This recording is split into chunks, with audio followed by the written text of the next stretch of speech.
ته ماته د دنیا یو کافر وښیه چې د هغه کفر په کتاب کې نه لیکلی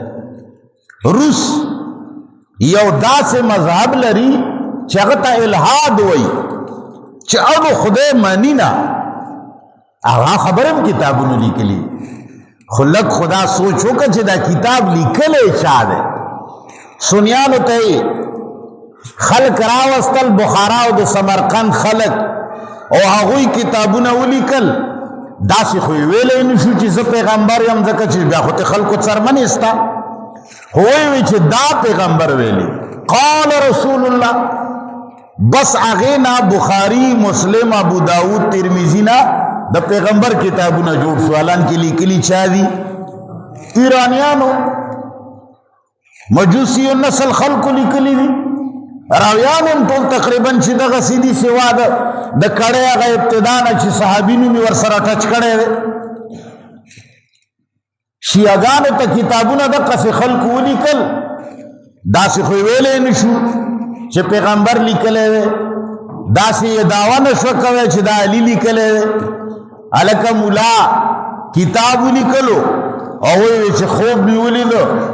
امام را سره ملاو شو راته ویې چې دا ډېر اعلی کتاب دی داسې کړه یاره بس جی اصول کافي چې دا د ایمان دستخط شده ده هسې ته په ایمان وایه دا هم لا څه کیسه ده زه به تمامي دنیا مسلمانانو ته دا اپیل کوم که چیلنج یې بولي چیلنج ورکوم که عرض یې بولي عرض کوم چې تاسو د الله خاطر وکړئ که شیعه او که سنیان یې که بریلیان یې که دیوبندیان یې که پنجپیریان یې که غیر مقلدین اور بالا چې یې تاسو د الله په کتاب سوچ وکړئ او که ما سره څوک غږېږي هم د الله په کتاب وغږېږي بل کتاب به نه ټچ کوي دا به نه وایي چې افلا تذکرون د دې متعلق خو بخاري دا لیکلي دي یره د دې متعلق اصول کښېنه سړیا رسول الله صلی الله علیه وسلم په زمانه کې د پیغمبر په وخت کې د صحابه په وخت کې د رسول الله د وفات نه پس هم تر 400 کالو پورې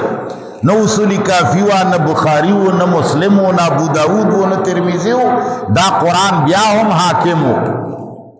یو سړی دی د قرآن نه ما ته خپله عقیده ثابته کی خو بشرطې چې خپل منګړک کتابونه ته یو شاته کی شیعه دی نرشي یو عقیده دی شیعه د دې قرآن نه ثابته کی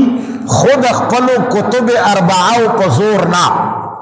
کستا دا کتب اربعه ستا څلور کتابونه چې کوم صحاح اربعه دي کدا علی لیکلی وي ما ته منظور کدا حسن لیکلی وي ما ته منظور کدا حسین لیکلی وي ما ته منظور کدا جعفر صادق لیکلی وي ما ته منظور ستا 11 یا 12 امامان دي چې کم امام لیکلی په خپل لاس ما ته منظور خو کنا ستا امام نوی لیکلی بل لیکلی وي او ته وایي چې خوب کې ورته امام راغی نو دا خبرې د ځان سره کېږده او سنی ته دې د خپل عقیده د قرآن نه ثابته کا خو صحاح سته ته لرې کا قرآن په عربي مبین کې راغلی دی مبین وایي واضح کوونکی ته قرآن چې خپله واضح کوونکی دی بل چاته به څه محتاج قاطع شدا چې لتبین للناس ما نزل الیهم نو ګپ مه لګوه تبیین دوه قسمه دی یو بیان دی نفس بیان چې قرآن راغی چې الحمدلله رب العالمین نبی پاک سے دا ویوی چې الله ویلی دی چې الحمدلله رب العالمین دا بیان دی